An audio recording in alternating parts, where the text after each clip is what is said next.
ఇగో mini blog తోటి అయితే మేము ముందుకైతే వచ్చినాం. ఈ రోజు అయితే మా ఫ్రెండ్ అయితే పుట్టినరోజు 3 రోజుల నుంచి అయితే బయటికి అయితే పోదామని ఒకటే అంటుంది.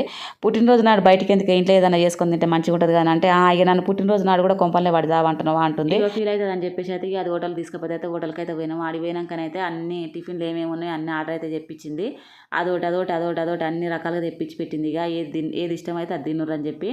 ఇంకో ఈమెదేనండి పుట్టినరోజు బెస్ట్ ఫ్రెండ్ మంచిది అది పాపం. ఇక దానికోసం ఆ మాత్రం కూడా ఒకటి ఇక ఫీల్ అవుతుందేమో అని చెప్పేసి అయితే ఇక పోయినా మంచిగా తిన్నాము. తినైతే ఇక టేస్ట్ అయితే మంచిగా ఉందండి. ఇక ఆయిల్ కూడా తక్కువనే వేయించింది ఇక నేను అంటా అని చెప్పేసి. ఇక ఆయిల్ ఎట్లయినా హోటల్ ఫుడ్ ఏనండి. ఇక హోటల్ ఫుడ్ తిన్నాక నిద్ర అంతా వచ్చినట్టు ఎటునో మబ్బు తట్టినట్టు కడపంత తుబ్బినట్టు అవుతుంది పాడుగా. నాకు ఎప్పుడు తిన్నా గట్టినే పాడవుతుంది. తినేటప్పుడు ఏం బాగానే తింటా కానీ తిన్న తర్వాత అయితే మస్తు ఆయాసపడతా. అందుకని కొంచెమే తినండి, ఎక్కువైతే ఏం తినలేదు. ఇక తర్వాత టిఫిన్ తిన్న తర్వాత ఇక ఏదైనా ఒకటి తాగబుద్ది అవుతుంది అని చెప్పేసి అయితే స్ట్రాంగ్ అయితే కాఫీ అయితే తెప్పించింది. కాఫీ తాగి జరసేపు ముచ్చట్లు పెట్టుకొని అయితే ఇంటికైతే తిరిగి వచ్చినాము. ఇంకో ఇట్లా అయింది. నచ్చితే సబ్స్క్రైబ్ చేసుకోండి అబ్బా.